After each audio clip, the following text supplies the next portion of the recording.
What's up, guys? What's up, guys? It's your boy BYB Tank with a quick question, man. I want to know, what do you guys think? Will Trump make a deal with Cuba? And what do you guys think that he's going to do with Venezuela? Will he make Venezuela great again? In the last 3 years, let's see what he has to say about it. What do you want out of a Cuba deal? Well, Cuba's a failing nation. It has been for a long time, but now it doesn't have Venezuela to prop up. So we're talking to the people from Cuba, the highest people in Cuba, to see what happens. I want the people that came here that were horribly treated by Cuba to be taken care of, to be able to go back and do what they have to do. They have their family there. They haven't been able to see them in years, many, many years.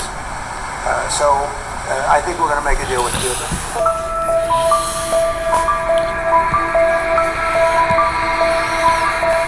32 Cubans are dead following a U.S. military attack on Venezuela. Cuba's government confirmed the deaths on Sunday, announcing a national period of mourning as flags were lowered to half-staff and all public celebrations suspended. Havana says the victims were deployed to Venezuela at the request of its government, carrying out missions for Cuba's Revolutionary Armed Forces and Ministry of the Interior.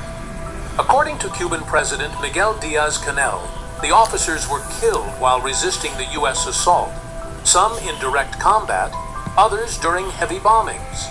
He described their actions as heroic, calling them a symbol of Cuba's unity and its long-standing commitment to international solidarity. The White House has not acknowledged the Cuban casualties. What followed the attack stunned the world. In an extraordinary pre-dawn raid, U.S. forces seized Venezuelan President Nicolás Maduro and his wife, Celia Flores, from Caracas, and flew them to New York, where Maduro has been indicted on drug charges. U.S. officials have offered conflicting justifications. Excuse me, sir, how old were you when you made your first million? What is this for? We're trying to get advice for the younger generation. I made my first million last year, actually. What line of work are you in? I'm in sales. Okay, what's the best advice you can give someone that's in sales? You're only as good as your sales reps. And your CRM. What CRM do you use? We used to use one of the old legacy CRMs, but it just didn't give us the speed and agility that we needed. But then we switched to Monday CRM, and sales started flying. Why is the CRM so important? Well, no specific CRM can make you a millionaire, but if you want to move fast in today's world, you need a CRM that doesn't hold you back. Monday CRM propels you forward. Self-defense, counter-narcotics, and, according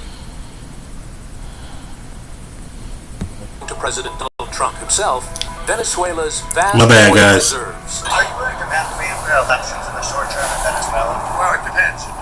What you're talking. We have to do one thing in Venezuela, bring it back. It's a dead country right now. It's a country that, frankly, we would have been, if I had lost the election, we would have been a dead country. We would have been Venezuela on steroids. Venezuela right now is a dead country. We have to bring it back. We're going to have big investments by the oil companies to bring back the infrastructure. And the oil companies are ready to go. They're going to go in, they're going to rebuild the infrastructure. We built it to start off with many years ago. They took away. You can't do that. And you can't do that with me. They did it with other presidents. There will be an election take place in Venezuela. How soon can an election take place? Well, I think we're looking more at getting it fixed, getting it ready first, because it's a mess. The country is a mess. It's been horribly run. The oil is just flowing at a very low level.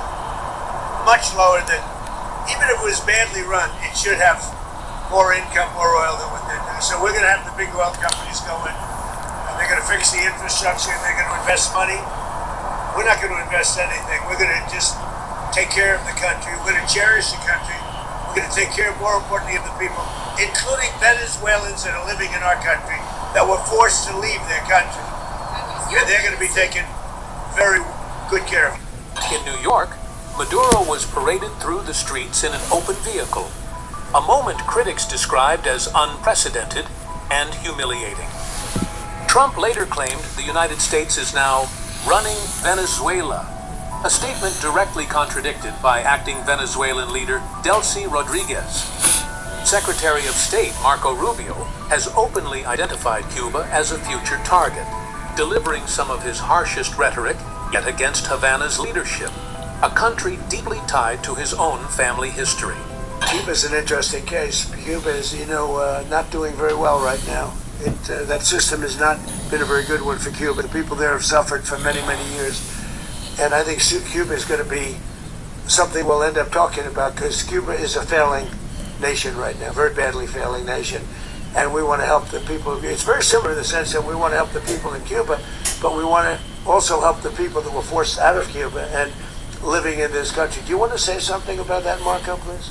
Well, I just gave you a statement a few minutes ago about, when the president speaks, you should take him seriously. So suffice it to say, Cuba is a disaster. It's run by incompetent, senile men, and in some cases, not senile, but incompetent nonetheless. It has no economy. It's in total collapse. And by the way, they were, all the guards that helped protect Maduro, this is well known, their whole spy agency, all that were full of Cubans. It's amazing. This poor island took over Venezuela in some cases. One of the biggest problems the Venezuelans have is they have to declare independence from Cuba. They tried to basically colonize it from a security standpoint. So, yeah, look, if I lived in Havana and I was in the government, I'd be concerned, at least a little bit.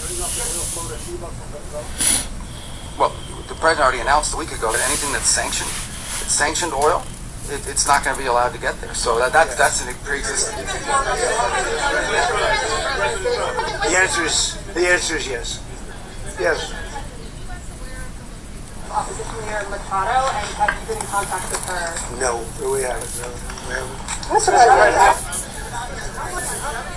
Mr. President, on Monday. I think it would be very tough for her to be the leader. She doesn't have the support within, or the respect within the country. She's a very nice woman, but she doesn't have the respect. Mr. President, is it possible that the U.S. ends up administrating Venezuela for years? Well, it won't cost us anything, because the money coming out of the ground is very substantial, so it's not going to cost us anything. We want safety there. We want to be surrounded by countries that aren't housing all of our enemies all over the world. That's what was happening, and you don't want to have that. But we're going to be rebuilding, and we're not spending money. The oil companies are going to go in. They're going to spend money.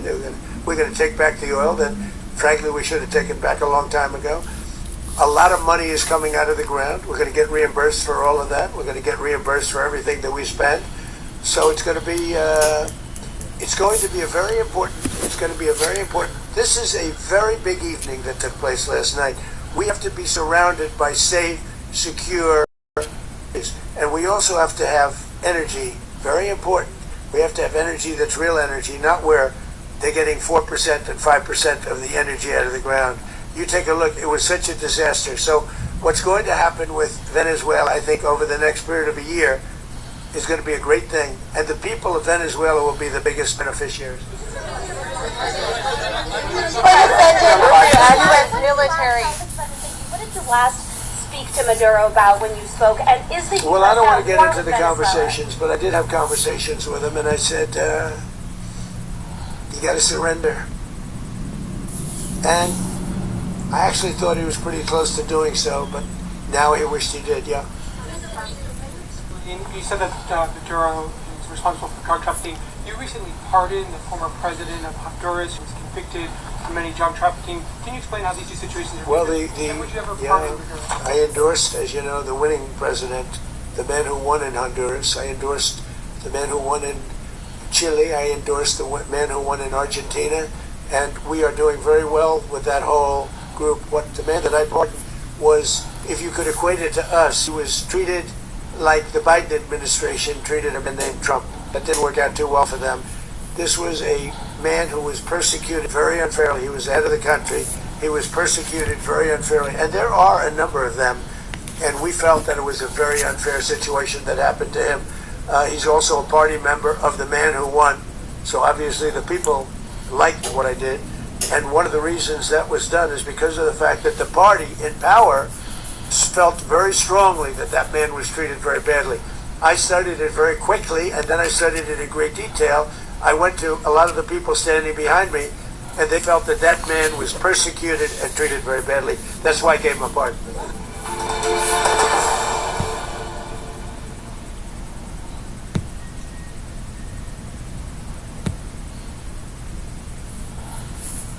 Imagine being able to build anything just by thinking about it. Meet Base 44, a complete...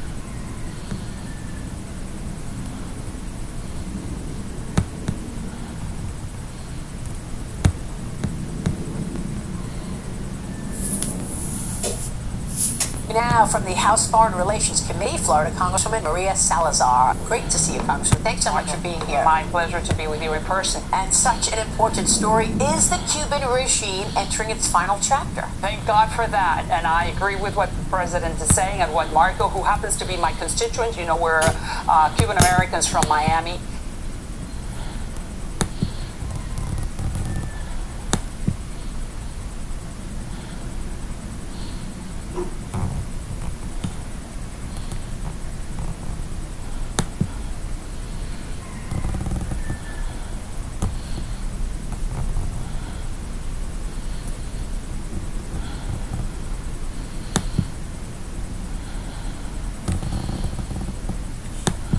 And you know what Trump is doing is what Kennedy never did. He imposed an embargo 65 years ago, only on paper but never in practice. So Cuba is the epicenter, is the headquarters of evil in the Western Hemisphere.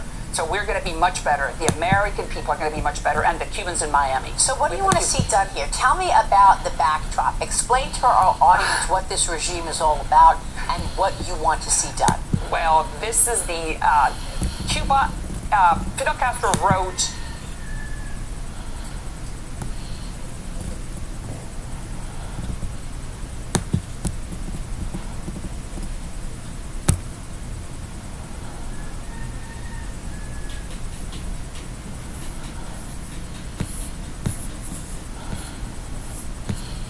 the manual on repression. 100 years from now, historians are going to look at Fidel Castro and say, this guy was able to supersede Lenin and Stalin because he not only was able to grab power, but to maintain it through repressive apparatus. What Marco Rubio was saying is true. I mean, they don't have food, they don't have water, they don't have electricity. And Cuba had the highest per capita income in 1960. That's why Kennedy was so important. So Cuba, but not only that, is that Venezuela existed, Nicaragua existed because of Cuba. Because Fidel was a genius at evil, and right now they're ending their days are numbered. Thank God. Wow, and the people understand this. Of course, the people in Miami, the people that I represent, and the people on the island. Remember that 2 years ago, you had hundreds of thousands.